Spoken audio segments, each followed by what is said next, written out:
Hello అండి. ఎలా ఉన్నారు? నేను మాత్రం చాలా బాగున్నాను. ఈరోజు మనం ప్రిపేర్ చేస్తున్నటువంటి రెసిపీ చుక్క కూరతో ప్రిపేర్ చేస్తున్నాము. ఈ చుక్క కూర యొక్క ఉపయోగాలు చెప్పాలంటే అన్నీ ఇన్ని కాదు. ఇది రుచికి రుచిగా ఉంటుంది.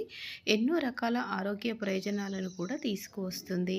ముఖ్యంగా బాలింతలకు పాలు ఎక్కువగా పడడానికి కూడా ఇది ఉపయోగపడుతుందన్నమాట. సో, ఇంకా లేడీస్‌కి వచ్చేటువంటి రొమ్ము క్యాన్సరు, సర్వైకల్ క్యాన్సర్ వాటి నుండి కూడా ఇది ప్రొటెక్ట్ చేస్తుంది. చుక్క కూరని కర్రీ చేయొచ్చు, పచ్చడి చేయొచ్చు, ఇలా మనం పప్పులో కూడా యాడ్ చేయొచ్చు. నేను చుక్క కూర పప్పు వండుతున్నాను. దీనికి కందిపప్పు ఒక కప్పు తీసుకున్నాను, హాఫ్ కప్పు పెసరపప్పు, అదేవిధంగా ఒక హాఫ్ కప్పు ఎర్ర కందిపప్పు అంటాం కదా, అదే మైసూర్ పప్పు. ఈ 3 కలిపి వండితే అనేక రకాల ప్రోటీన్స్తో పాటు కాల్షియం పెరుగుతుంది. ఇంకా ఈ ఆకుకూర వల్ల కలిగేటువంటి ప్రయోజనాలన్నీ కూడా మనకి శరీరానికి అందుతాయి. చాలా టేస్టీగా ఉంటుంది. మీరు ఈ స్టైల్లో ప్రిపేర్ చేసుకోండి. ఈ 3 పప్పులు కలిపి చుక్క కూరని యాడ్ చేసి వండుకుంటే చాలా బాగుంటుందన్నమాట.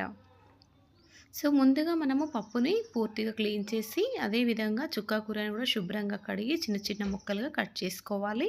ఈ పప్పులో ముందుగానే మనము చుక్క కూరని యాడ్ చేసి ప్రెషర్ కుక్కర్లో వెంటనే ఒక 3-4 నిమిషాల్లో ఈజీగా అయిపోతుంది. ఆకుకూర యాడ్ చేసినప్పుడే కారము టేస్ట్‌ని బట్టి, అదేవిధంగా పచ్చి ధనియా పౌడరు, కొద్దిగా పసుపు, ఆయిల్ యాడ్ చేసేసి దీనిని ఒక 3-4 విజిల్స్ వరకు, అంటే కొంతమంది పప్పు మెత్తగా ఎక్కువగా ఉడకాలి అనుకుంటే 3 విజిల్స్ సరిపోతుంది. లేదా కొంచెం పలుకుగా ఉండాలనుకుంటే 2 విజిల్స్‌కైనా మీ ప్రెషర్ కుక్కర్‌ని బట్టి యూజ్ చేసుకోండి. ఒక 2 పచ్చిమిరపకాయలు యాడ్ చేసేసి దీనిని మనం ఇప్పుడు ఉడికిస్తే పూర్తిగా ఉడికిపోయింది. ఇలా ప్రిపేర్ చేయండి. ఎంతో టేస్టీగా ఉండేటువంటి ఈ చుక్క కూర ఈ పప్పుల కాంబినేషన్ తోటి చాలా హెల్తీగా ఉంటారు. ఆరోగ్య ప్రయోజనాలు కలిగి ఎన్నో రకాల ప్రోటీన్స్, విటమిన్స్ మన శరీరానికి అందుతాయి. సో, ఇప్పుడు మనము దీనిలో పూర్తిగా ఉడికిన తర్వాత ఇంకొద్దిగా వాటర్ యాడ్ చేసాము. అదేవిధంగా ఇప్పుడు టేస్ట్‌ని బట్టి సాల్ట్ మనం ముందుగా యాడ్ చేసినట్లయితే పప్పు కదా, అది ఉడకదు. సాల్ట్ టేస్ట్ కోసము ఉంటుంది కాబట్టి అది ఉడకదన్నమాట.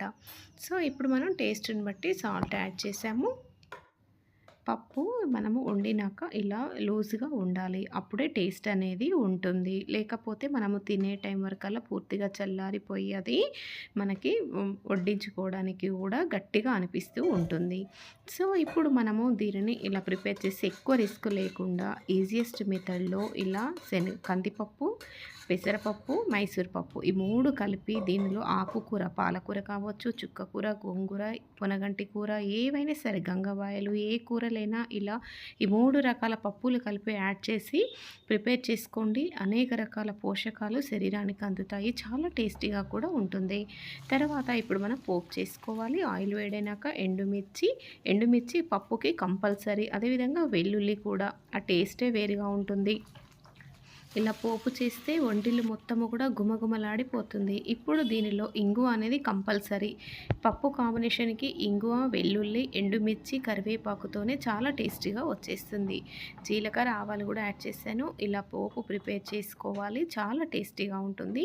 పోపు మాత్రము చక్కగా పర్ఫెక్ట్‌గా రావాలి. అప్పుడే ఈ పప్పు టేస్ట్ అనేది అదిరిపోతుంది. అంత పర్ఫెక్ట్ టేస్ట్ అనేది వచ్చేస్తుంది. ఇలా మీరు ప్రిపేర్ చేసుకుంటే చాలా టేస్టీగా ఉంటుంది. ఫ్రెండ్స్, మీకు ఈ వీడియో నచ్చితే please do like, share, subscribe. Thank you friends for watching our video.